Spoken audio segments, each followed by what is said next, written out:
Unasema? Sio kweli. Lakini niko hivi.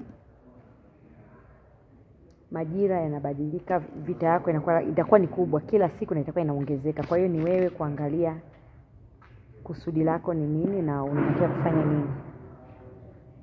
Kwa sababu sio kila mtu anaweza. Naelewa? Sio kila mtu ataweza, na watu wengi wanaanguka katika hayo kwa maana wanashindwa ku-meet standard au prosecutions zinakuwa nyingi. Kwa hiyo mtu anajikuta ameacha. Sasa nakuombea na wewe ukaweze, sawa.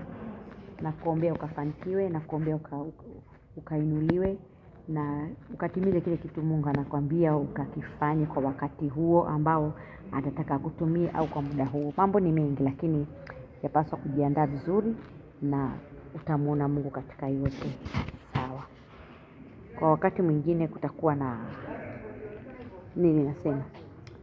kutakuwa na nyakati ngumu, kupungukiwa mara nyingi, unakuta wanakuwa na obstacles nyingi. Kama ni kwenye masomo, wakati mwingine inakosekana. Kama ni kwenye kazi, chuki. Kama ni kwenye huduma pia vita inakuwa kubwa, watu hawakuelewi na mara nyingi hawaelewekaji. Mara nyingi wanatengwa hata na familia zao, jamaa zao, ndugu zao. Mara nyingi hata kanisa unaonekana kama unafujo kwa sababu kuna vitu Mungu atakuwa labda anakuambia vya maelekezo. Ukienda kumwambia mchungaji wako, chuki inaanza. Kwa nini unamrekebisha? Mbona unajifanya kama unajua na vitu vya namna hiyo, lakini kikweli ni tofauti sana. Mungu atusaidie sana. Basi kama wewe ni mmoja wapo walioitwa, lazima ujue kwamba una maisha ya tofauti. Kuishi kwako kutakuwa tofauti, watu watakao kuwa nakuzunguka pia ni tofauti, lakini kwa hatua kubwa watu wakuwa hawakuelewi. Ndio, familia inaweza sikuelewe, kama ni mwenza wa ndoa pia inaweza sikuelewe, kanisa inaweza sikuelewe, jamaa wanaweza sikuelewe, marafiki, lakini pia watu wa namna hii huwa hawanaga marafiki wengi. Na saa nyingine hawanaga kabisa marafiki kwa sababu ni watu wa upweke, ni watu wanakaaga katika, yani wanapenda kukaa wao, na si kwamba wanachukia watu, hapana, lakini ndani yao kuna vitu vinamlazimisha ajikute amekaa mwenyewe na anakuwa very comfortable. Atapanga, ataomba, ataimba, atasoma neno, atajiandaa, atatiwa mafunuo. Kwa hivyo ni watu mara nyingi wanaishi maisha ya ubinafsi, ndio. Na watu wengi wasipoelewa wanafikiri kwamba ni watu wabaya au ni watu wenye kiburi au ni watu wenye ego, kujivuna. The chosen one ni watu ambao kwa majira tofauti tofauti wanapata mabalaa mengi mno. Yaani wao kumaliza wiki bila balaa ni kitu cha kawaida sana kwao.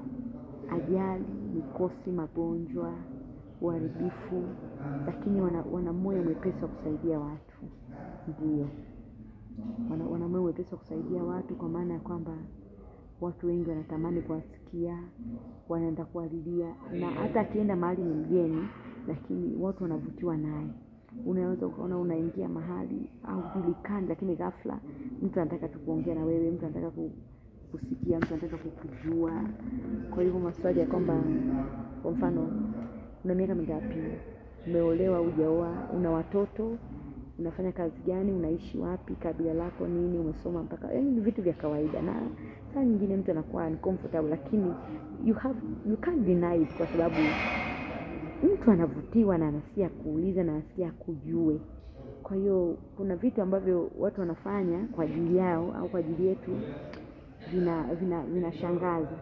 Na mpaka wakati mwingine unauliza watu wengine, mbona wewe, kama unakuwa ujivie especially kwamba mbona wewe hawakuuliza hivi lakini mimi wananiuliza, au mbona wewe hakufanyia hivi lakini mimi nafanyiwa. Hata wazazi wanaweza wakakuacha kabisa, wamekuzaa wenyewe lakini they don't feel like hawawezi kuambatana na wewe kama watoto wengine, hawawezi kusaidia. Hata jamaa, ndugu wanakuinterpret vibaya, unakuta wanakuongea vibaya, na wakati mwingine unapata chuki ambazo hazina mashiko. Kwa nini? Ni kwa sababu you are the chosen one. Kwa hivyo being a chosen one sio kitu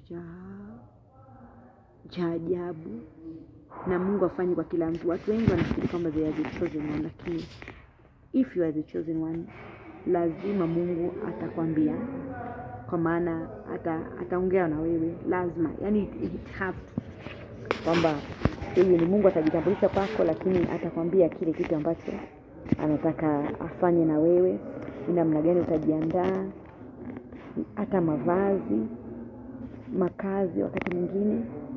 Lakini pia wakati mwingine atataka ujifunze au uende kwa mtu fulani atakuelekeza, nenda kwa fulani nataka aongee na wewe. The children wana maisha ya tofauti sana, lakini ni watu ambao they find peace when they are alone. Yani hata kama ana mwenza, most of the time mwenza asipomuelewa atafikiri kwamba mwenzake hampendi, lakini no, ni kutokana na hali ya wito alio nao. Mara nyingi anajikuta anatakiwa kae peke yake ili aweze kumsikia Mungu, lakini pia kuna vitu lazima ndani yake moyo utakuwa unaongea, atakuwa anajiuliza, atakuwa anavitafakari, atakuwa anavitafuta. Kwa hivyo kama ukumfahamu au umjui sawa sawa, unaweza kusema huyu mtu ni hatari, ni balaa. Mungu atusaidie sana katika yote, ila maisha yako hivyo. Na katika maisha haya tunakutana na vitu vingi vya namna hiyo. Neema ya Mungu itembee pamoja na sisi, tukaone mkono wa Mungu. Ikiwa wewe ni the chosen one, basi nakutia moyo kwamba usikate tamaa.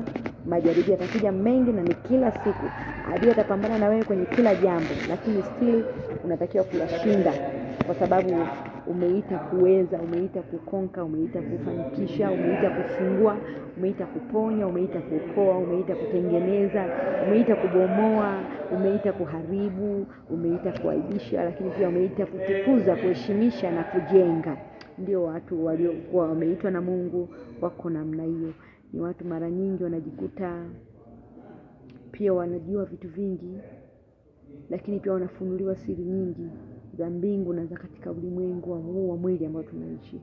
Sasa anaweza siwe nabii, lakini Mungu anampa siri. Mungu anampa secret codes za nini kinaenda kutokea, afanye nini, anatakiwa afanyaje, aombeje na vitu vya namna hiyo. Kama wewe yavichoze, basi jua kabisa kwamba katika maisha yako una utofauti na umeitwa kuweka tofauti. Mungu akusaidie, Mungu akuinue. Tutaendelea kesho katika hatua ya pili. Neema ya Bwana itembee pamoja nami. Baadaye.